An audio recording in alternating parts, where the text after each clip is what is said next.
Hello everyone, I hope you guys are doing very well. So প্রতিবারের মতো এবছরও বাংলাদেশে এখন আসলে অ্যাডমিশন টেস্ট শেষে ভর্তির সময়। আর সব বছরের মতো আমি একটা কোশ্চেন খুব বেশি ফেস করতেছি স্টুডেন্টদের দ্বারা, যেটা হচ্ছে যে ভাই আমি কি এরোস্পেস ইঞ্জিনিয়ারিংয়ে পড়বো নাকি ট্রেডিশনাল যে সাবজেক্টগুলো আছে মেকানিক্যাল, ইলেকট্রিক্যাল বা কম্পিউটার সায়েন্স এগুলোতে পড়াশোনা করব।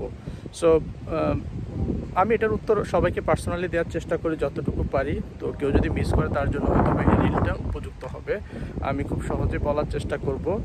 যদি কারো যদি মূল উদ্দেশ্য থাকে পড়াশোনা শেষ করে আমাকে তাড়াতাড়ি আর্লি স্টাবলিশ হতে হবে, বাংলাদেশে চাকরি করতে হবে, বিয়ে করতে হবে, বাবা মা ফ্যামিলিকে সাপোর্ট দিতে হবে, আর আমি অত বেশি রিস্ক টেকার না, আমি একটা safe and sound life lead করতে চাই, সেক্ষেত্রে তার জন্য আমার মনে হয় যে ট্রেডিশনাল যে রাউটগুলো আছে মেকানিক্যাল, ইলেকট্রিক্যাল, কম্পিউটার সায়েন্স এইসব সাবজেক্ট করাটাই ভালো হবে।